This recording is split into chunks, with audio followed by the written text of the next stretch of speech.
At one point in time, let's say 1978, John Travolta was the coolest guy on the planet. He moved effortlessly on the dance floor in Saturday Night Fever, played the lovable but somewhat dim-witted character on Welcome Back, Kotter, and stole hearts while driving Grease Lightning in Grease. Then his career died down for a while, but he came back stronger than ever with an Academy Award-nominated performance in Pulp Fiction. Since then, Travolta has been an ever-present part of the pop culture, but over time, he's gotten a bit weird. Here are some of Travolta's most unusual public moments. Starting with when he crashed a wedding. Most couples getting married take all the wedding photos right after the wedding. It makes sense the bride and groom are beaming with that newlywed glow, and all the bridesmaids and groomsmen are present and nicely dressed. The only real danger is that Travolta might show up in jeans and a t-shirt. In 2013, a couple got married in Georgia, and then took their photos in a lovely wooded area. One of the guests reportedly ran into Travolta at a nearby bar the night before. And the next thing everybody knew, Travolta was at the wedding, dressed in blue jeans, a black t-shirt, and a black baseball cap. Perhaps not quite knowing when to leave things alone, Travolta apparently wandered into a bunch of the couple's formal wedding photos, such as a bride and groom shot and one of the entire wedding party. Number 2. He allegedly healed Marlon Brando's leg. Travolta apparently fancies himself something of a healer. As the story goes, the legendary Marlon Brando showed up to a Hollywood dinner party, despite being in a great deal of leg pain. Travolta was there too, and he magnanimously offered his services. Fellow actor Josh Brolin was also present, and he saw the whole thing go down. Travolta laying hands on Brando and Brando, closing his eyes while Travolta went to work. I watched this process going on. It was very physical, Brolin tells The New Yorker. I was thinking, this is really fucking bizarre. Then, after 10 minutes, Brando opens his eyes and says, that really helped. I actually feel different. Whether Brando was genuinely healed or just looking for an excuse to escape the unusual situation remains a mystery. Number 3. He approached a stranger in the gym in the middle of the night. I thought I was at the gym by myself at 3 a.m. The man wrote on Reddit. But he wasn't, because John Travolta was there too, being friendly to a male stranger at the gym in the dead of night. Apparently, Travolta approached him and asked if he was married, if he had kids, what he did in his spare time, and then started talking about private jets. He said they talked for a while. Amusingly, when this story was shared on Reddit, many commenters couldn't help but poke fun at the unconventional circumstances of Travolta's approach. Another Reddit user replied to Jinsu's thread that he too was approached by Travolta at the gym, and they were alone. Happened to me too a while back. Super nice guy. Then, things took a turn. The next Reddit user to come forward, username Michelangelo, wrote of an alleged encounter that proved to be quite steamy, though he did not include a photo to verify his claim. Number 4. Introducing Adele Dazeem. It was one of the most infamous moments in Academy Awards history, that is until the unforgettable mix-up between Warren Beatty and Faye Dunaway, who mistakenly awarded La La Land instead of Moonlight the Best Picture trophy. Back in 2014, John Travolta was a presenter at the Oscars, tasked with introducing Idina Menzel's performance of Let It Go from Frozen. The introduction started off smoothly, with Travolta praising the song as gorgeously empowering and its singer as wickedly talented. At this point, all he had to do was say Idina Menzel. However, instead of uttering her name, Travolta introduced her as the one and only Adele Dazeem. Indeed, quite unique.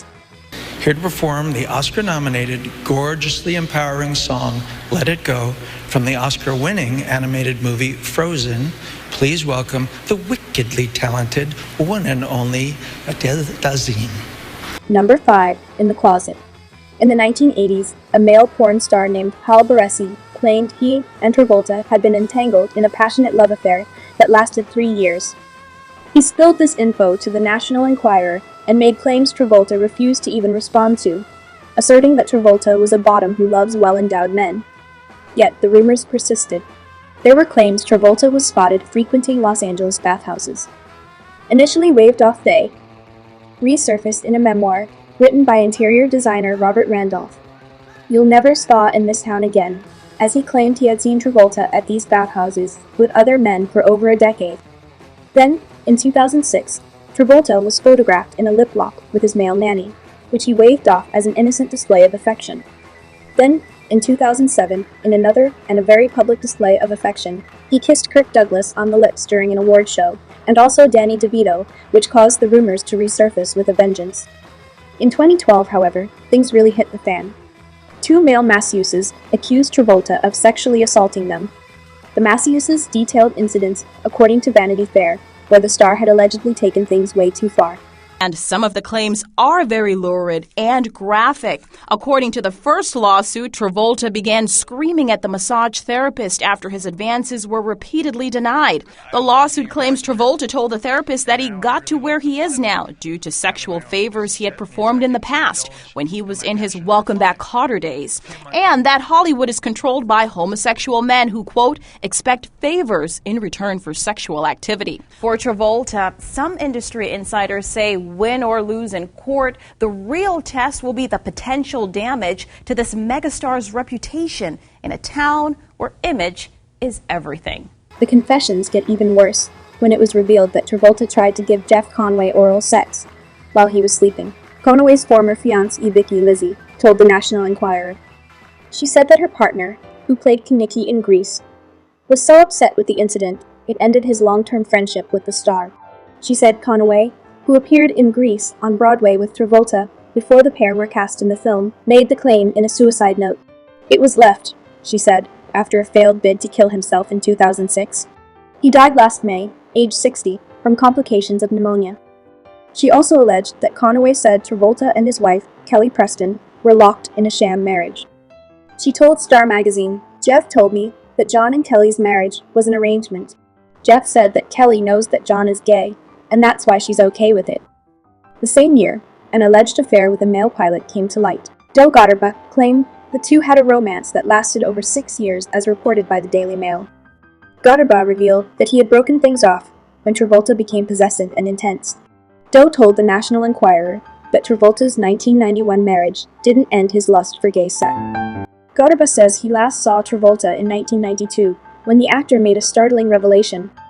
They'd just gotten back from the Church of Scientology's Celebrity Center in Hollywood when I arrived and John asked me to go with him for a walk on the beach. Gotterba told the supermarket tabloid. We were making small talk when suddenly, I blurted out, So, John, tell me, now that you're married, do you still prefer men or women? He looked me straight in the eye and said, Well, Doe, I still prefer men. I said, Okay. And that's the last time we saw each other. Gotterba said he first met Travolta in February when the Saturday Night Fever star was interviewing for a pilot's position. We flew into Monterey, Cali, and went up to the Highlands Resort in Carmel, Gotterba said. We had a wonderful dinner with a fantastic bottle of Merlot, and I got the sense I was being courted. As we walked from the restaurant back to the room, John suddenly said, Hey, would you like a massage?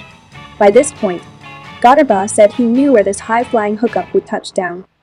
It's widely known that John Travolta's alleged sexuality has been the subject of jokes and speculation for years, even making its way into popular shows like Family Guy. You're a middle-aged man. You can't be a DJ. Why not? I could totally be a DJ. For God's sake, John Travolta's a pilot. This is your captain speaking.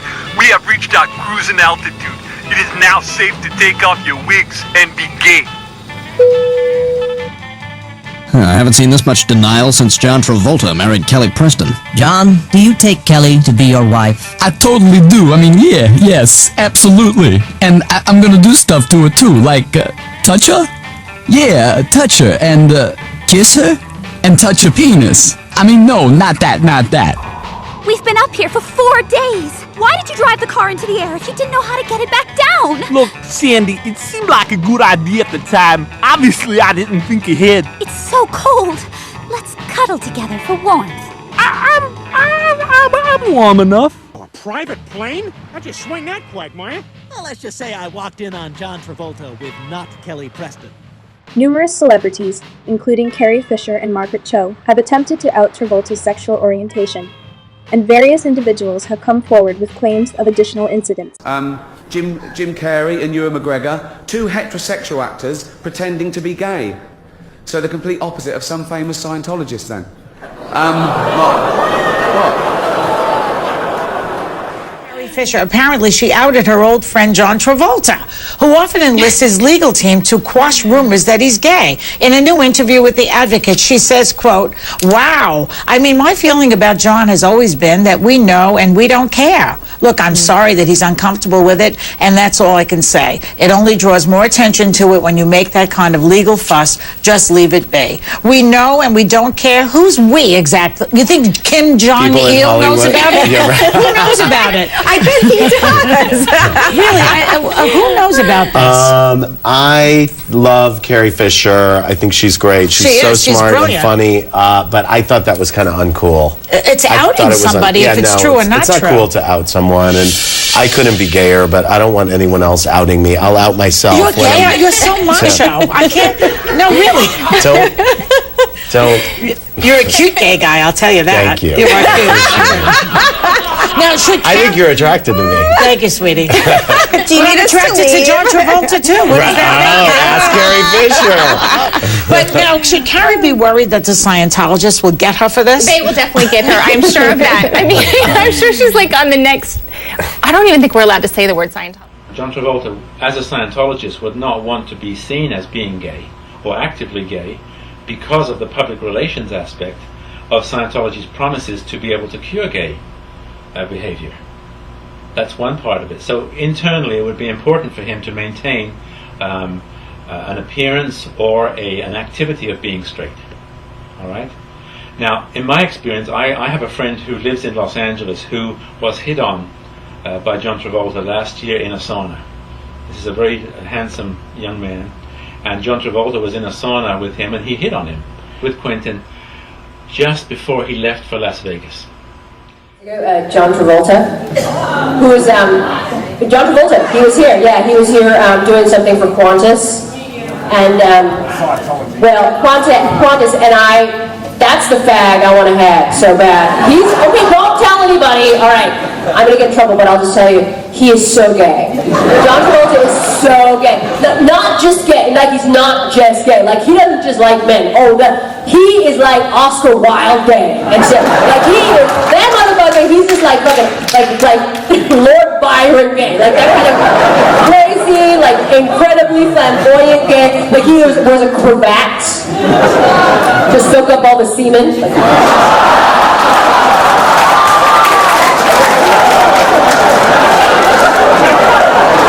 He is so gay, and I feel bad for him, you know, because I know that he would be much happier if he could just come out, but he just can't, you know, he can't, and I know him well because I did a movie with him, and I worked with him for a year, and... Like John Travolta turned gay. All I'll say is this, I told my buddy from Pittsburgh when I got off the set, and this was in 2003, I said, there's no way that dude's not gay. Really? Why? All right, if you and I were going to take a picture together. Yeah. All right, guy's right there, and he said, can I get a picture? I said, Sean, can I get a picture with you? And we did this, right? Mm-hmm. All right, now if you did that too. Mm-hmm. Okay. We do this, right?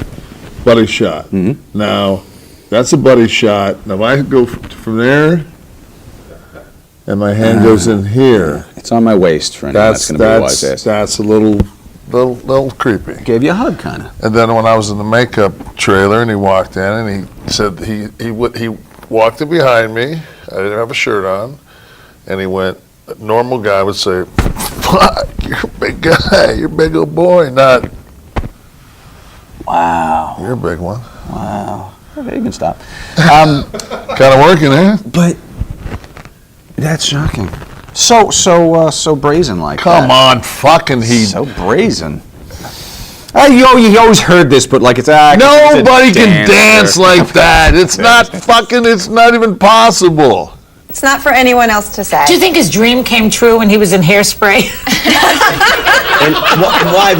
Why? Do you think every gay guy wants to be in a dress and a fat suit? I don't know. You tell me. They don't. You tell me. They don't. I think Urban Cowboy was his dream come true. Right. Yeah. Exactly. With the spurs. Really. Yeah. Really. The cowboy outfit. And the last two have stuck because the last two people The last two guys who accused him of sexual harassment have been able to describe his asshole so perfectly to the police that no one could deny that they were telling the truth. I mean, the police kept on, it was just like, and then it was that Helen Mirren prime suspect moment of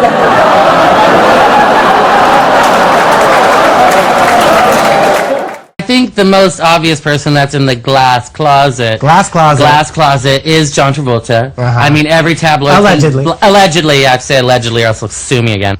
Well, then I'm not willing to say that he's gay if he's suing people. There is that picture of him getting on the aeroplane kissing a man. Have you ever seen that? Holy crap, you know, it's John Travolta. John Travolta kissing on the lips in a way that no straight man I've ever known would kiss another man. It's not a secret. I will tell you, Alex and I have been to a Korean spa just because they have half-off body scrubs. I'm just saying it's mostly gay men and Asian males. Who did we bump into? Who did we bump into? And this is no lie. This is straight up the truth. In Korea. John Travolta. It was so crazy. And I'm like, snap! But the flash was on. So John sees the flash, and he ended up yelling at our face, "Did you just take my picture?" And we're in towels. And I thought, yes, John, because this is kind of gay.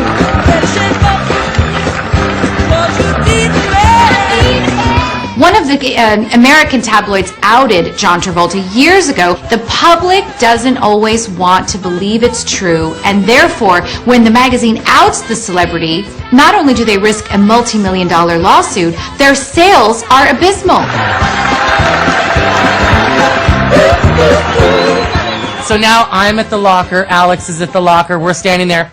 John Travolta comes up to us with the manager of the spa and says to us, "There's no cameras allowed. Do you see the sign? It says no cameras." And I said, "Sir, that sign is in Korean. I cannot read that." And he said, "There is a camera with a slash through it." And I said, "I don't have a camera with me." And he says, "What's that rolled up in your towel?" And I said, "It's my towel." And John gave us that look.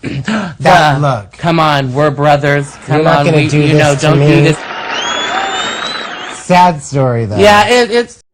I mean, I think people argue with me about outing because they start to talk about outing as in somebody that's outing somebody else in a community where the idea of being gay is unsafe, that they feel that they cannot reveal this about themselves.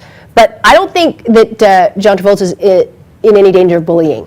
You know, I really think that he's somehow protected by the sheer number of years he's been here. You know, I think when you're an older person like that, you can sort of hold your own in a playground, maybe. But he's also... Does he loiter around playgrounds? Because that in itself would be disturbing, Margaret. No, but I mean, it's a kind of thing like where you go, well, I'm taking this idea of somebody and then talking about what I know from the media. And there's a lot of that I wanted to share with the audience that they already had heard a million times, but it's this kind of thing, well, why doesn't somebody... really like a big celebrity that's been rumored to be gay for a very long time come out of the closet? What would it hurt? What kind of, like, does it hurt their legacy? I don't think so. I almost wonder if you reach a point of no return. Photographs of Travolta, dressed in drag from a Los Angeles party, around 1997, circulated in the tabloid media following allegations of improper conduct with multiple male masseuses. Travolta spoke out, vehemently denying the allegations, and firmly stating, "Even if I was gay, I shouldn't be forced to come out." The story takes a darker turn as it delves into the involvement of the Church of Scientology. Travolta has reportedly lost faith in the religion. But the church's leader, David Miscavige, is alleged to have threatened to expose some concealed secrets if Travolta were to consider leaving. Travolta's more a victim of Scientology than a participant in it these days. William Franks, a former senior executive with the church, tells the Inquirer, "John was seriously considering quitting. He came to me, desperate and afraid of their threat that everything he ever told them would be revealed publicly if he defected." John's gay confessions were recorded during auditing and locked away in a vault. And now the church is using the tapes to control the actor. The Inquirer sensationally alleges, "John pleaded with me. There must be some mistake because I'm being told this is what's going to happen if I leave." William told the Inquirer, "I was a witness to the pressure put on Travolta. He was afraid they were going to reveal his sex life. In the public eye, he was a ladies' man, and here he wasn't. Tom Cruise, who is a close friend of David Miscavige, is also involved in high-level decisions within the church. An insider from the church. According to the Inquirer, Shared, Miscavige, and Cruz have an incredibly tight bond and a profound mutual respect. It's only natural that they collaborate on significant decisions. Number 6. His family's controversial understanding of autism. Tragically, John Travolta's 16-year-old son, Jet, died in 2009.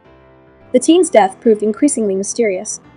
Jet was believed to have suffered a fatal seizure, yet post-mortem examination showed that his body was in great condition, counteracting claims that he hit his head before he died. Following the youngster's untimely passing, Travolta refused to discuss that his son had autism, leading to intense criticism from autistic advocacy groups per U.S. Weekly. Eventually, however, Travolta did concede that his son was autistic. As former Scientology minister Bruce Hines told CBS News, the revelation was particularly controversial since Scientologists believe that the only reason a person can get ill is because they are in some way connected to a suppressive person, and a submissive person is someone who is opposed to Scientology. Number 7. John Travolta allegedly opposes traditional psychiatric medicine. We all remember Tom Cruise educating Matt Lauer on the so-called pseudoscience of psychiatric medication. This is in line with Scientology's reported worldwide war against psychiatry, as outlined in a 2014 study. John Travolta agreed with Cruise's stance, telling Sense magazine in 2007, "I don't disagree with anything Tom says. I still think that if you analyze most of the school shootings, it is not gun control. It is psychotropic drugs at the bottom of it." In Travolta's case, his reported opposition to medication allegedly could have had dire consequences. The New York Post reported that Travolta's late son, Jet, may have been negatively impacted by his parents' possible refusal to give him medication. Instead, for his Kawasaki syndrome, Travolta and Kelly Preston apparently subjected Jet to detoxification, which involved saunas and dieting as a means of purification. According to a source for CBS News, Jet was initially on an anti-seizure drug, but his parents took him off it, supposedly due to the possibility of organ failure. As The Atlantic argued at the time, if Jet Travolta's seizures remained untreated for theological reasons, the debate is just starting. When Kelly Preston died of cancer, The Blast reported that fans began to question whether she, too, had been denied life-saving drugs, though there is no evidence backing up such claims. Number 8. The heated John Travolta/Tom Cruise face-off.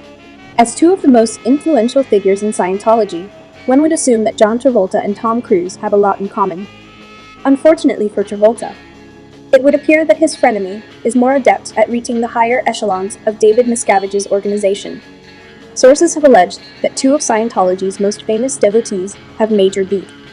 In particular, Travolta is allegedly super jealous of Cruise and his preferential treatment within the organization. Speaking with the Daily Mail, former Scientologist Brendan Ty said that Cruise is the only celeb with a direct line to Miscavige. Travolta and Kirsty don't have that. Subsequently, this has led to rumored animosity from Travolta, who reportedly doesn't get anything free and grew increasingly resentful of Cruise, who seemingly took his place as the favorite son of Miscavige. It's no secret that Cruise and Travolta despised each other. Travolta wasn't invited to Cruise's wedding with Katie Holmes. It told me everything. Apparently, Travolta was majorly pissed off when his archenemy was awarded Scientology's highest honor, the Freedom Medal of Valor. Travolta seems to disagree with Miscavige's belief in Cruise's supposed superiority, feeling intense jealousy over the Scientology leader's Top Gun.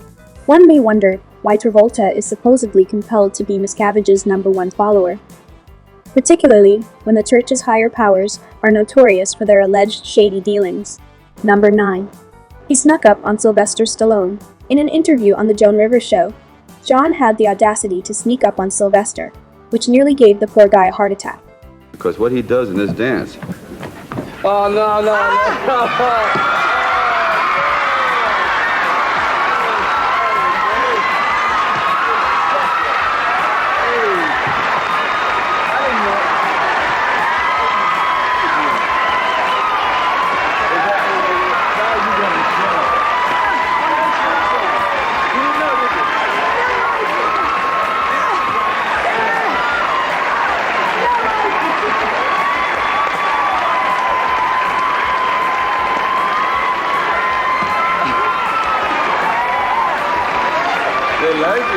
I pulled it off, huh? I don't believe this guy. Number 10.